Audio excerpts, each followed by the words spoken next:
নমস্কার। আরও একটা দিন শুরু হলো। আজ 13ই এপ্রিল 2026 আর দিনটা হচ্ছে সোমবার। সোমবার মানে আরও একটি নতুন সপ্তাহ। তবে এই সপ্তাহে বেশ কিছু ছুটি আছে, পরপর দুদিন, 14 এবং 15। 14 তারিখ আম্বেদকরস বার্থডে আর 15 তারিখ হচ্ছে বাংলা নববর্ষ, অর্থাৎ পয়লা বৈশাখ। সাধারণত এই দুটো দিনই সরকারি হিসেবে ছুটি থাকলেও আমাদের অফিস কিন্তু বন্ধ থাকে না। আম্বেদকর জয়ন্তীতে আমাদের অফিস খোলা থাকে এবং পয়লা বৈশাখে যেহেতু এটা একটা রিজনাল ফেস্টিভ্যাল, সেই জন্য আমাদের বম্বে অফিস খোলা থাকে, কিন্তু কলকাতায় তো আমরা ইচ্ছে করলে ছুটি নিতে পারি। সকালবেলা বারান্দাতে এসে একেবারে মনটা খুশিতে একেবারে মাতোয়ারা হয়ে গেল, কারণ আমার অধিকাংশ পিটুনিয়া গাছে আবার ফুল ফুটেছে। সকালবেলায় সদ্য ফোটা ফুলগুলো দেখতে এত ভালো লাগে যে কি বলবো। আর ছাদের গাছগুলো তো সেই কবে মরে গেছে, কিন্তু বারান্দার গাছগুলো এখনও দিব্যি ফুল দিয়ে চলেছে। আর আমার এই বারান্দার বাগানের নতুন সদস্যরা, এই দুই নয়নতারা, তারাও তিনটে করে ফুল ফুটিয়েছে। আর বগনভিলিয়া গাছটাতেও নতুন ফুল আসছে, এই যে দেখে বেশ মনটা খুশি হয়ে গেল সকালবেলা। কিন্তু আজ সারাদিনের যা শিডিউল, তাতে মনে হচ্ছে বেশিক্ষণ আর এই খুশিটা থেকে ধরে রাখা যাবে না। এই গাছটা তো একটা নতুন ফুল ফুটেছে, এটা কি ফুলের গাছ আমি জানি না, দেখে পছন্দ হয়েছিল তাই নিয়ে এসেছিলাম। যাই হোক, এবার গাছগুলোতে জল দিয়ে বাকি কাজগুলোকে সেরে ফেলতে হবে। এই গাছের দেখুন, প্রত্যেকটা টবের মূল গাছটার থেকে আবার নতুন করে আবার গাছ বেরোচ্ছে। তাহলে কি এই টবগুলোকে বদলাতে হবে? কে জানে। বদলাতে গিয়ে যদি আবার গাছগুলোর কোনো ক্ষতি হয়, সেটাও একটা মুশকিলের ব্যাপার। এই গাছের পাতাগুলো বেশ সবুজ হয়ে গেছে, কিছুদিন আগে এরা বেশ মেড়মেড়ে হয়েছিল, এখন কন্টিনিউয়াস একটা যত্নের মধ্যে থেকে এরাও বেশ সুন্দর বেড়ে উঠছে। আর এই আর্টিফিশিয়াল ফুলগুলোকে আমি গতকাল ধুয়েছিলাম, আর আজকে সকালবেলা দেখি আর এক দল এরকম সন্ন্যাসী যাচ্ছেন, যারা মনে হচ্ছে আজকে এরা স্নান করবেন। আজকে সন্ন্যাসীর যে ব্রতটা সেটা শেষ করে আজকে এরা স্নান করবেন। বসলাম চা খেতে, আমার বরাবর যা বরাদ্দ থাকে তাই চাটা খেয়ে এলাম ঠাকুর ঘরে। আজকে ঠাকুর ঘরে একটু বেশি সময় লাগবে, কেননা আজকে নীল ষষ্ঠী। আমি নীল ষষ্ঠীর ব্রতটা খুব সংক্ষেপেই করি। আগে তো সকালবেলা তাড়াহুড়ো করে অফিস যেতে হতো, সেজন্য আমি বিশেষ কিছু করি না। ওই ঠাকুরদের পরিষ্কার করে ধুয়ে মুছে নিত্যকার যে পুজোটা হয় সেটা করে মহাদেবকে সুন্দর করে সাজিয়ে গুজিয়ে জল দিয়ে সামনে ফল আর মিষ্টি দিয়ে দিই, আর বাতি ধরিয়ে দিই। এই বাতিটা সারাদিন ধরে চলতে থাকে। রাত্রিবেলা তেল দিয়ে আবার আমরা যখন শোয়ার আগে আবার একবার তেল দিয়ে দিই, তারপরে যতক্ষণ অবধি জ্বলে তো জ্বলে। আসলে তিন্নি হওয়ার পর থেকে সবাই আমাকে বলেছিল এই ব্রতটা করতে, সেই থেকেই আমি এই ব্রতটা করি। আর সারাদিন আমি ভাত কিংবা চাল জাতীয় কোনো জিনিস খাই না, আমিষ খাবার তো প্রশ্নই ওঠে না। এই হচ্ছে আমার পুজোর অর্ঘ্য। ভগবানকে মন থেকে ডাকলে যতটা শান্তি পাওয়া যায়, এই সব আনুষঙ্গিক পুরো ব্যাপারটা অনেক বেশি একটা চাপের মতন হয়ে যায়। তখন ভগবানকে ডাকার ব্যাপারটা মন থেকে আস্তে আস্তে মুছে যেতে থাকে। সেই জন্য আমি খুব চেষ্টা করি যে এইসব জিনিসগুলোকে যতটা পারি, যতটা সংক্ষেপে করে ভগবানকে যেন আমি সারা জীবন মনে প্রাণে, আমার মনের মধ্যে যেন উনি সবসময় বিরাজ করেন, আমি যেন সবসময় ভগবানকে সাথে নিয়েই চলতে পারি, এটাই আমার ধ্যান জ্ঞান। আর এখন তো বিকেল হয়ে গেল দেখতে দেখতে। অফিসের আজকে সারাদিন প্রচণ্ড কাজের চাপ ছিল, পরপর মিটিং ছিল বেশ অনেকগুলো, 3টে মিটিং ছিল পরপর। সেগুলো সমস্ত শেষ করে মিটিংয়ের মধ্যে থেকে যা আউটকাম বেরোলো সেগুলোকে আবার আমার নিজের টিমের সবাইকে বুঝিয়ে সুঝিয়ে চলে এলাম ছাদে একটু খোলা হাওয়ায় নিঃশ্বাস নেওয়ার জন্য। এই হচ্ছে আমার অফিস। কিছুক্ষণ আগেই আমি অফিসের কাজ শেষ করে উঠলাম, আর এই হচ্ছি আমি। আশা করছি সবাই ভালো আছেন। দাঁড়ান, লাইটটা একটু ঠিক করি, লাইটটাতে ঠিক ভালো লাগছে না, একটু ওয়েট করুন। এবার ঠিক লাগছে তো? হ্যাঁ, এবার মোটামুটি ঠিক লাগছে। আপনাদেরও সবাইকে আমি বোধহয় ঠিকঠাক দেখতে পাচ্ছি, আপনারাও আমাকে দেখতে পাচ্ছেন। আজকে সারাটা দিন ভীষণ হেক্টিক ছিল। অফিসের কাজ শেষ করে সন্ধ্যেবেলা ভেবেছিলাম একটু বেরোবো, কারণ আজকে লেককালী বাড়িতে মার বাৎসরিক পুজো। মাকে খুব সুন্দর করে সাজায় ওরা। তো এত ক্লান্ত লাগছিল যে আর যেতে ইচ্ছে করলো না। বুবু বেরিয়েছে, একটু বাজার হাট করার আছে।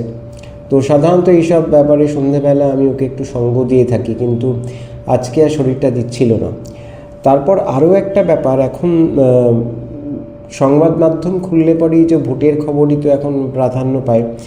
আর একটা জিনিস ভেবে ভারী অদ্ভুত লাগে আমার, আজকে 2-3 দিন ধরে যে দলীয় ইস্তাহারগুলো বিভিন্ন দলের বেরিয়েছে সেগুলোকে দেখছিলাম ইন ডিটেলসে। তাতে দেখলাম যে সবাই না জাতি ধর্ম এরকম, এই মুখে বলে যে জাতি ধর্ম নির্বিশেষে এই সেই আমরা ভারতীয়, আমরা এক জাতি এক প্রাণ, কিন্তু এরা কিন্তু জনসাধারণের মধ্যে বিভেদটাই তৈরি করে। সব দল, আমি কোনো দলের নাম নিচ্ছি না, কারোর প্রতি কোনো পক্ষপাতিত্বও করছি না, সব দল কিন্তু এই জাতি ধর্ম নির্বিশেষের এই যে বুলিগুলো আওড়ায় সেটা কিন্তু ঠিক নয়। এরা কিন্তু নিজেদের স্বার্থসিদ্ধির জন্য আমাদের মধ্যে একটা বিভাজন অলরেডি তৈরি করে দিয়েছে, এবং আমাদের কাজ হচ্ছে এই বিভাজনটাকে যতদূর সম্ভব এড়িয়ে যাওয়া, এদের যে বোকা বানানোর চেষ্টা সেটাকে নিষ্ফল করা। সেটা কিন্তু সবসময় আপনারা সবাই মাথায় রাখবেন। দেখুন, আমরা খেটে খাওয়া মানুষ, আমরা যে কাজটা করব সেই মতো আমরা পারিশ্রমিক পাবো, সেই মতো আমরা আমাদের পরিবার পরিজনকে লালন পালন করব, বা আমাদের জীবনযাত্রাটাকে আমরা সেইভাবে এগিয়ে নিয়ে যাব।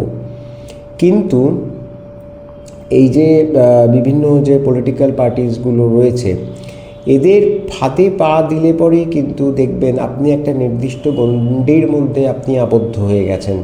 আপনার মতবাদ, আপনার যে একটা উদার মানসিকতা, বা আপনি যে একটা খোলা মনের মানুষ, সেটা কিন্তু আপনি চট করে ভুলে যাবেন। আপনি চট করে সেই পার্টিকুলার দলটারই একেবারে দলদাস হয়ে যাবেন। সেটা কিন্তু কখনো হতে দেবেন না। নিজের সুস্থ চিন্তাভাবনা, নিজের উদার মানসিকতা, মানুষকে ভালোবাসার যে মানসিকতা, সেটাকে নিজের মধ্যে কিন্তু বজায় রাখুন, তা না হলে খুব মুশকিল। আজকে আমাদের এই সমাজে কিন্তু আমরা কেউ একা চলাফেরা করতে পারি না, একা চলতে পারি না। আমাদের জীবনযাত্রাকে যদি ঠিকঠাকভাবে চালিয়ে নিয়ে যেতে হয়, তাহলে কিন্তু আমাদের বহু লোকের সাহায্য লাগে। আপনি ছোটোখাটো উদাহরণই দিন, এই যে ধরুন আমি যে ছাদে বাগান করি, বা ছোটোখাটো যাই বাগান করার চরিত্র করি, সুজয় যদি না থাকতো তাহলে কিন্তু আমি সেটা করতে পারতাম না। আর আজকে যদি আমি একটা নির্দিষ্ট কোনো, ওর রাজনৈতিক মানসিকতা আর আমার রাজনৈতিক মানসিকতার মধ্যে ফারাক থাকতেই পারে, কিন্তু সেটা যদি আমি খুব কথায় কথায় খুব প্রকটভাবে সেটাকে ওর সামনে তুলে ধরি, বা ও যদি আমার সামনে তুলে ধরে, তাহলে আমাদের দুজনের মধ্যে একটা বিভেদ আসতে বাধ্য। এবং সেই বিভেদটা আসলে পরে কি হবে? বিভেদটা আসলে পরে এটাই হবে যে আমাদের দুজনের মধ্যে যে এখন যে একটা সখ্যতা আছে, একটা যে সৌভ্রাতৃত্বের একটা সম্পর্ক আছে, সেই সম্পর্কটা কিন্তু নষ্ট হয়ে যাবে। ও বিপদে আপদে অনেক সময় আমার কাছে ওর মনের কথাগুলো বলে, আমিও বলি, বা দুজনকে পরস্পরকে ছোটোখাটো ব্যাপারে সাহায্য করার জন্য এগিয়ে যাই। কিন্তু এইটা যদি সামনে চলে আসে আমাদের এই রাজনৈতিক সত্তাগুলো, তাহলে কিন্তু এই সৌভ্রাতৃত্বের ব্যাপারটা থাকবে না। কারণ এখন কোনো রাজনৈতিক দলই কিন্তু আপনাকে উদার হতে শেখায় না। যারা বলে তারা এটা ভুল বলে, মিথ্যে বলে আমি বলবো। আর শুধুমাত্র সুজয় নয়, ধরুন সকালবেলা যে ভদ্রমহিলা আমাদের বাড়িতে আসেন আমাদের দৈনন্দিন কাজে সাহায্য করার জন্য, তার সঙ্গেও যদি একটা আমি বিভেদ তৈরি করি, তাহলে কি হবে? তাহলে তো উনি আমাদের বাড়িতে আর আসবেন না, উনি আসতে চাইবেন না, বা উনি এখন নিজের মতন করে যে কাজটা করছেন সেটা করবেন না। যেমন ধরুন স্বপন, আমাদের গাড়ির যে ড্রাইভার, বুবু খুব ভালো ড্রাইভ করতে পারতো একটা সময়, কিন্তু এখন আর করে না। আমি তো ড্রাইভ করতেই পারি না সেইভাবে। আমি যখন বাইরে যাই তখন দুজন সঙ্গী থাকে, লোকালি যখন যাই তখন স্বপন, আর দূরে কোথাও গেলে পরে নগেন্দ্র। তো এই নগেন্দ্র আর স্বপন, এরা দুজনই আমার কাছে ভীষণ ইম্পর্টেন্ট দুটো মানুষ।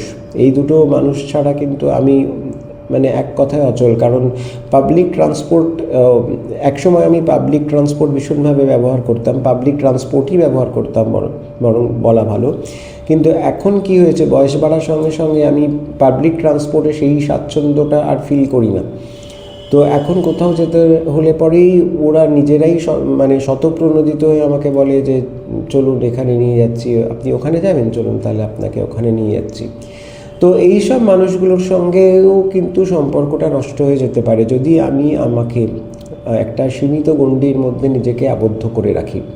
সুতরাং এটা কখন হতে দেবেন না। নিজেদের মন মানসিকতা যাই আছে সেটাকে একটু খোলা রাখুন, নিজের মনের দরজা জানলাগুলো খোলা রাখুন, তাতে বাইরের হাওয়া ঢুকতে দিন। আপনারও মনের মধ্যে যেটা আছে, যে ধ্যান ধারণাটা আপনি লালন পালন করে আসছেন, সেটাকেও 10টা মানুষের মধ্যে আপনি ছড়িয়ে দেওয়ার চেষ্টা করুন। এমন তো হতে পারে যে সেটা তাদেরও কিছুটা ভালো করলো।